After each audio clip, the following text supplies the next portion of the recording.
Hey blues fans, John here with the Blues Guitar Institute, and we're going to play some Elmore James slide guitar on the electric. I'm working in open G tuning, which from low to high is D, G, D, G, B, D. So get tuned up and set your action really high, grab your favorite slide, and let's dive into this lick.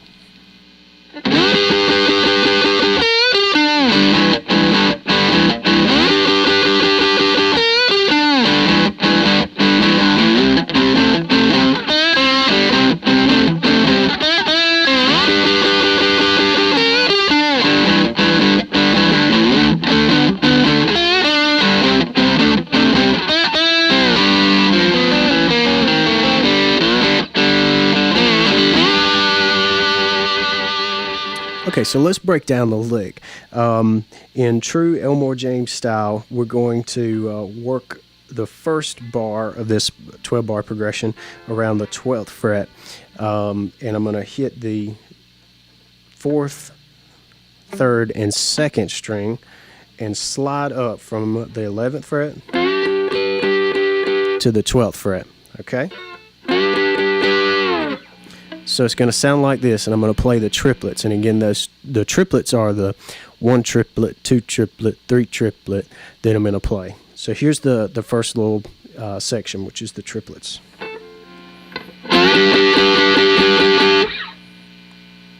And that's in time. 1, 2, 3, 4, 1 triplet, 2 triplet, 3 triplet. And so it does that 3 times, and I'm kind of sliding back off after the 3rd triplet section. And I'm finishing off the first bar by going back to the 11th fret on my B string, sliding up to the 12th. When I get to the 12th, I'm going to strike the G string, and then the 12th fret on the D string. So that little piece of a lick is like this. So you play our triplets and then in with that. 3, 4. A little slower.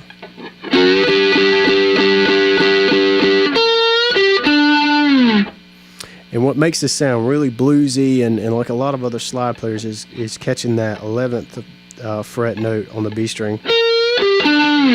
And how you slide up to the 12th fret on that B string is incredibly important, but that can be kind of up to you to add your own phrasing and style to this thing and put a little finesse on the lick. The way I usually play is,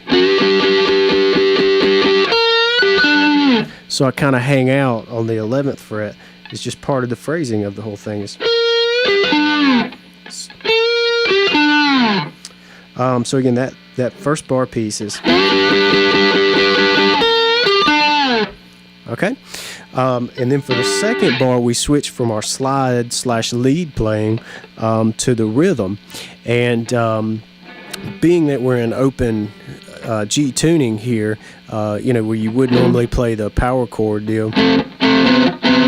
That doesn't sound very good since we're already tuned, differently. So the normal shuffle is going to look like this.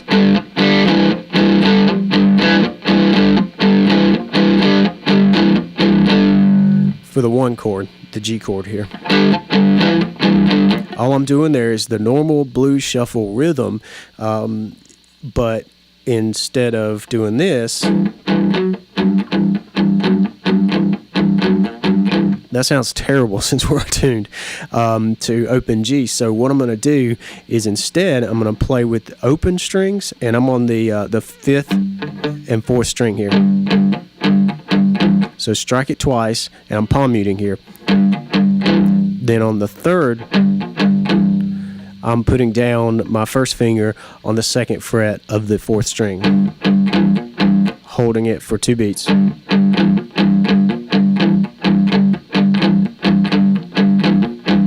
So that's what the typical blues shuffle that you've heard a million times looks like when you're playing it in open G.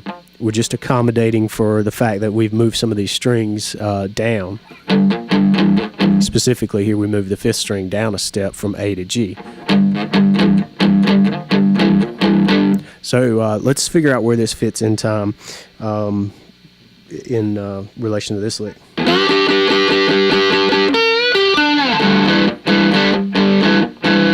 Okay, so I'm coming into it.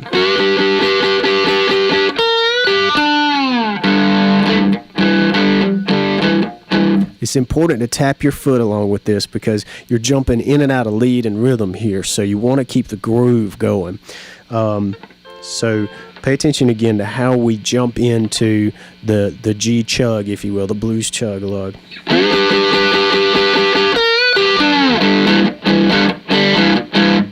Okay, and then the cool thing is you play that again. So let's do this whole thing and repeat it, and then you can get some practice at just these 2 bars.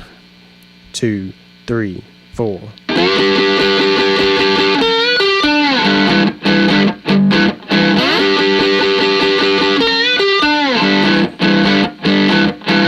Okay, so that's the 2 bars repeated, which is actually the way this 12-bar progression goes.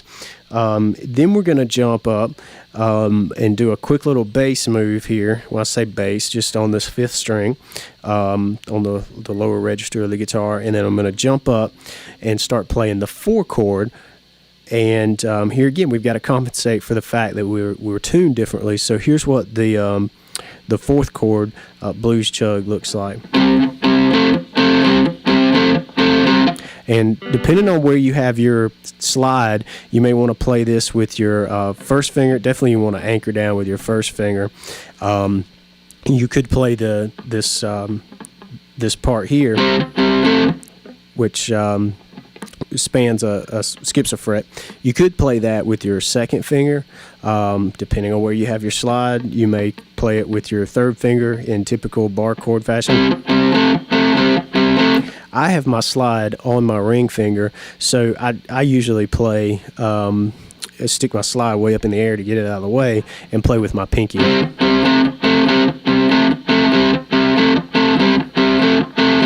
And if you're not used to playing chords when you're playing slide, you definitely want to give that some practice because you want to make sure that your slide doesn't get in the way and start... I mean, you can get some really nasty sounding stuff there if you don't get that slide up and away from the fretboard. So here's how we get to the 4 chord. I told you there was a quick little deal on the 5th string to get there, and here's what it looks like.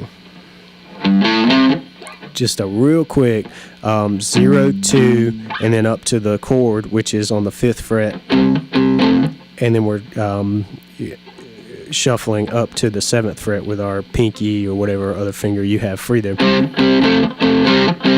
and doing the same shuffle rhythm that we've been doing. So again, this little deal is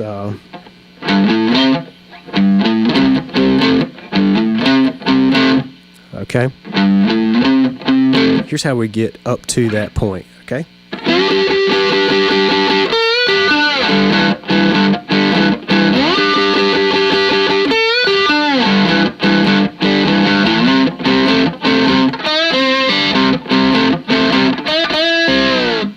Okay, so there was a couple of licks there at the end of the 4 chord just to break the monotony of just playing the blues chug. And what I'm doing there is I'm here on the 4 chord. I'm sliding up on my 2nd string from the 4th fret to the 5th fret, and then I'm catching the 5th fret 3rd string, and then switching back to the rhythm. And then I'm coming back to that same little deal, but I'm doing a little different. I'm doing 2 slides like that on the B string. Okay, so we've made it through the 4 chord. We've got the little run up on the A string, leading to the chug with the little short licks.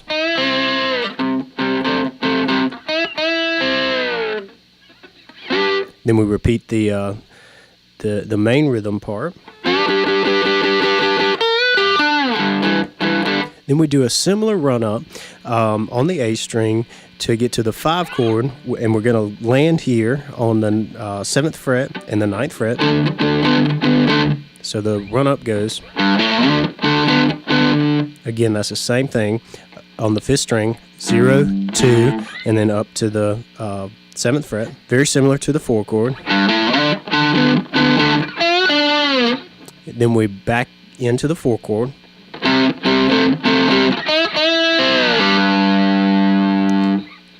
So this is how we finish.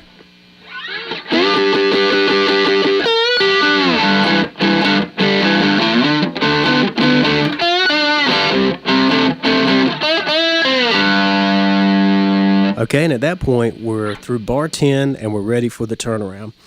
The turnaround gets a little tricky because we're going to play this D shape, but it's actually on the 4th, 3rd, and 2nd strings. And depending on where you have your slide, this could get a little tricky. So really practice going in and out of this shape because you're going to need to go there very quickly to stay in time.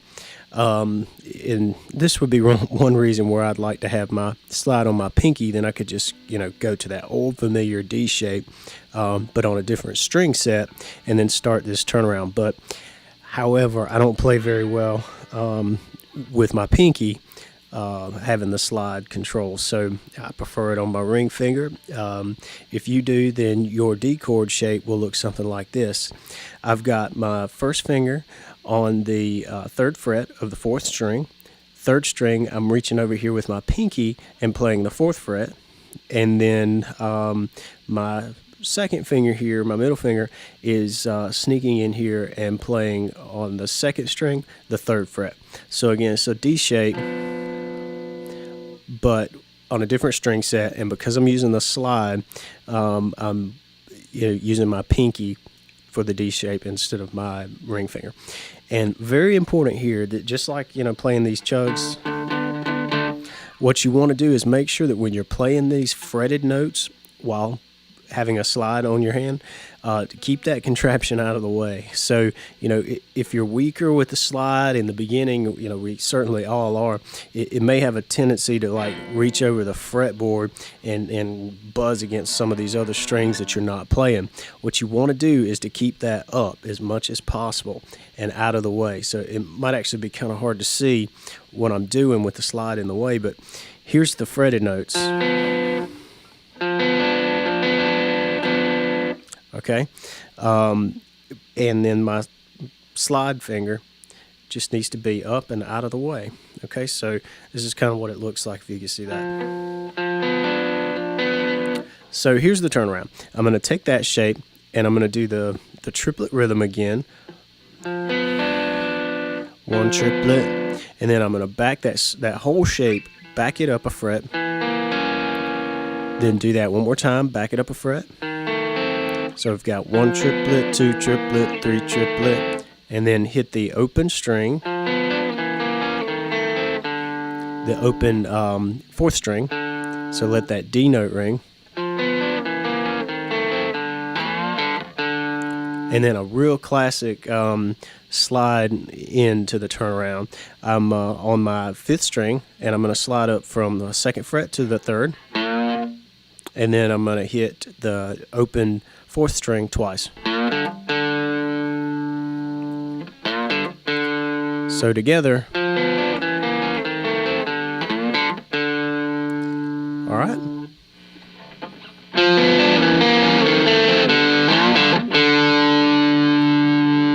And then just a nice way to finish this off, I'm going to do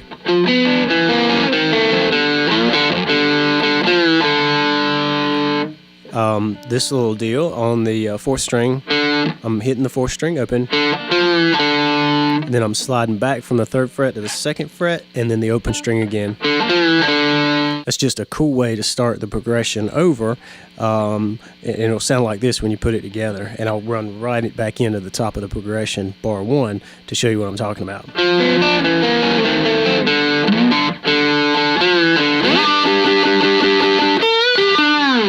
This one is a good one, I think, to start off with. It's definitely going to be challenging if you're a beginner, trying to fret the the chord with this, weird slide thing on your finger. Your finger wants to go down and fret that note, but you got to fight to keep it up, and that's going to build a lot of strength in your pinky finger. Maybe you don't use that a lot, but there are a lot of good things to come with this. And somebody pointed out to me on Twitter the other day, this may seem like a limiting factor, but sometimes that's when you come up with your best work, is when you can't go to your old tried and true methods. When you can't finger the chord this way, you have to be a little creative to get the chord fretted properly and throw a different finger there. Well, as you start playing and really getting into this thing, it's really going to open up new possibilities, new ways of fretting chords. And if nothing else, it's going to build some strength in some fingers that maybe you don't use that much. I know for me, getting into this position with my pinky fretting this note here on the third string took some time. It really took some effort to be able to build up the muscle in that pinky finger, which doesn't get a lot of attention normally. So anyway, let me play through the whole progression.